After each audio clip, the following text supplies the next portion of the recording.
What's going on, everyone? Today I'm in a very good mood, and you know why? Because we're sitting top of the table, we have a 7-point gap, Man City drew, and we won. It wasn't pretty, but we got the job done. And we're going to be talking today about a few things. We'll be talking about our next 5 fixtures. We're going to be talking about all the biased scrutiny Arsenal have been getting. And we're going to be talking about how close we are to that Premier League title. But you know what I'm going to say? Hit the subscribe button, hit the notification bell. I'm always uploading. Today's a different video. It's no match prediction. It's no match reaction.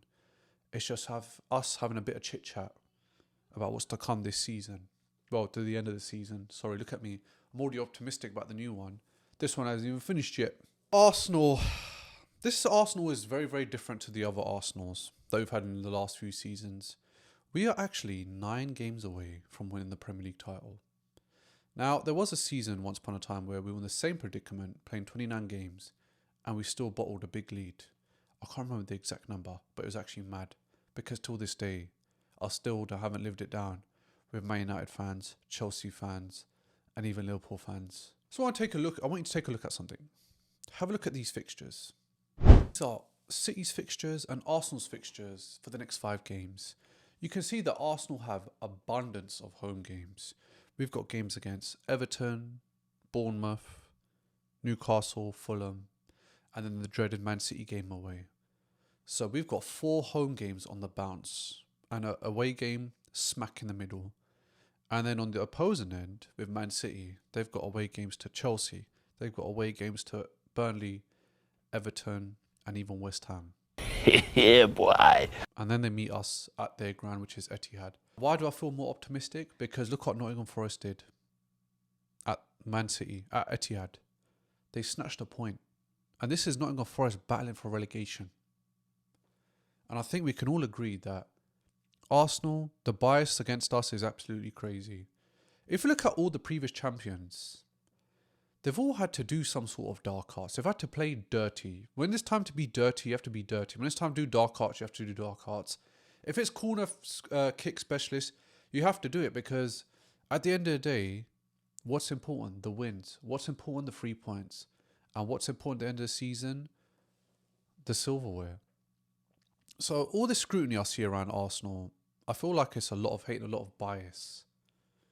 Everybody wants us to play Barca football. Everybody wants us to play, this magical liquid football where we're scoring 5-6 goals. Because in other people's eyes, I feel like that's how you're recognised as champions. But that's not the case. You're recognised as champions by what you win. How you win it has nothing to do with it. Obviously, unless you're cheating with 115 charges. But Arsenal haven't got 115 charges. I mean, obviously, a lot of people talk about VAR. Arsenal get away with this, get away with that. Every team gets away with some sort of VAR check. And it's not Arsenal to blame, it's just VAR. VAR is very, very it's on that line of it needs to be scrapped or it needs to be improved heavily. It's not a complete product. It's not a finished product right now. And I think a lot of people can agree with that. And I feel like when Leicester won the league, it was just long balls. Jamie Vardy's having a party. Sporting Amani scored lots of goals. And they won it. And it was a breath of fresh air to see Leicester win it because they were underdogs. If somebody picked Leicester to win the Premier League title with all the current heavy hitters, you definitely want to put them in there. Man United, as much as we scrutinise them, the refs on this side, look, they got through it. They won. They won many leagues. And, the legendary status of Alex Ferguson lives on because of all the silverware. No one really cares about the refs or whatever. Like, it's what's done is done. They're still recognised as champions from, obviously, 2012. That was their last Premier League. So for Arsenal, it's been 22 years. How we win it, I don't think we should care. It's all about winning it. And it's just refreshing to see, as an Arsenal fan, that you're on top of the Premier League table. Tottenham Hotspur on the verge of relegation. You're top of the Champions League. You're about to play Bayer Leverkusen soon. And then I think what's also refreshing is that the team, there's a lot more togetherness. When they lose, they feel it as a whole. There's no separation. It's not boys and men. They're all very mature, and they play like champions. And when I mean play like champions, I mean grinding out the result. The football might not be beautiful 24/7, but they're showing signs of champions because they're getting the job done. They're getting the 3 points over the line. To this point so far. Obviously, a lot can change. I've mentioned that we've got 5 home games. I mentioned Man City got 5 away games that are pretty tough, but anything could happen in between that time. Arsenal can bottle it, yes. I'm not saying that. But what I'm trying to say to you is, if they bottle it, it's definitely a different Arsenal bottle job compared to one that we've seen in the past seasons. And I think what's interesting is that for Arsenal, what this Premier League title will mean, it will mean that it's going to put a lot of people's minds at rest, especially obviously the fans. But it's like, okay, cool, Arsenal spent this much money. Arsenal, corner kick specialist, whatever. Even though they scored the most goals from open play, but they've actually won something. They've actually dethroned Arteta. Obviously, Arne Slot did it as well. And I respect Arne Slot for doing it in his first season. He inherited a good Liverpool side, but being consistent is another thing. And with Arteta, bottle job, yeah, but he's been consistent in being second and he's not fallen off. Look at Liverpool now. If you said to Liverpool fan last year that you'll be fighting for full spot, they would have laughed in your face. When we saw the likes of Isak, Wirtz, Ekatike, Kirkes, Frimpong joining Liverpool, and someone said to you they'll be fighting for full spot this season, you would have laughed. I was scared when Isak joined Liverpool. I'm sure a lot of people were. The moment they reinforced, you would have thought they were going to challenge for the quadruple. But who's challenging for the quadruple currently? It's Arsenal, because we're in pole position for every trophy right now. The way we're playing, the way we're on top of everything. We're on top of, we're heading to we've got a final already this month. We're top of the Premier League, top of the Champions League. That's just 3. FA Cup, obviously, we've got some nice, easy teams that we're playing. Well, I hope we get through the line. But I think Arsenal, they've had their luck, but you need luck in football sometimes. And I think every team has their luck. I think the only team that hasn't had luck is Tottenham. Sorry, I have to keep bashing them, but Tottenham just have bad luck at the moment. So I'd rather obviously be on the side where we are having good luck. And we're getting the wins. The wins are the most important things. And the thing is, look, let's say Arsenal won the Premier League today. I don't think next year or 2 years' time people are going to say, oh, they just scraped by with 1-0 wins. They just got lucky, dark arts, and they didn't play good football. No one cares. Nobody cares. Because all they're going to say is, yeah, Arsenal won the 25-26 season. And that's it. That's all it is. Honestly. And you know what?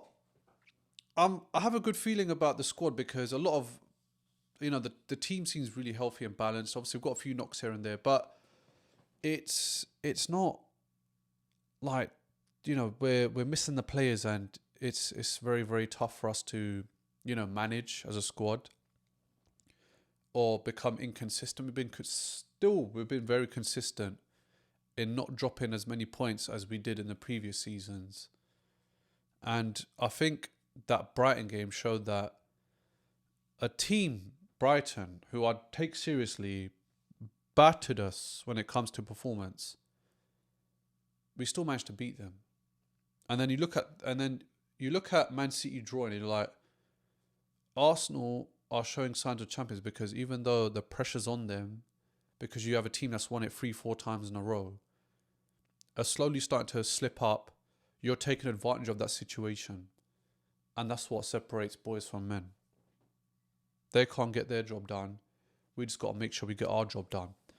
And Arsenal, I think that's the most important lesson in this, is that when you actually deep it, rather than focusing on Man City, just focus on winning yourself. Because when I think the Arsenal players, when they heard the cheers while they were playing the game, Obviously, they didn't know what it was for, but then they realised afterwards, oh, Man City drew. But because they're so focused on winning their match, it's not about looking behind you, it's about looking in front of you. So, yeah, I mean, it's easy for us to fall in that trap of Man City, got to watch out for them. I mean, I'm guilty of it as well. I'm not going to sit there and say, yeah, I'm an angel. No, I'm not. I always keep saying Man City. But I think, come to realisation now, it's all about just getting the job done. Like, just focus on your match. As long as you're winning, then that Premier League title will be yours because you're in control of the points. You're ahead of Man City, so there's no reason for you to be looking back because Man City can't get ahead of you unless you allow it. So, yeah. And that game against Man City at the Etihad will be the title decider, I'm telling you. But let's say if Arsenal, worst case scenario, won 4 matches, 4 of the home matches, and then they drew against City, we're definitely going to win the league.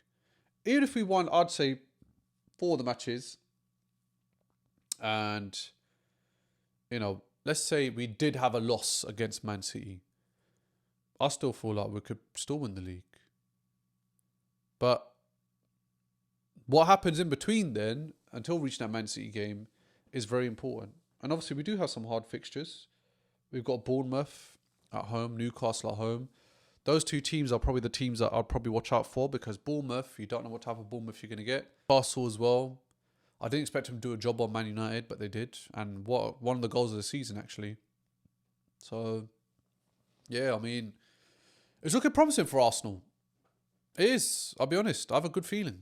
I haven't taken my shirt off. I went to sleep with it 3 days in a row. Disgusting!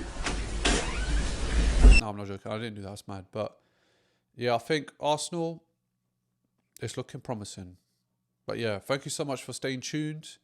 If you haven't already, hit the subscribe button. Make sure to like, comment, share, and subscribe. And I'll see you for the next one.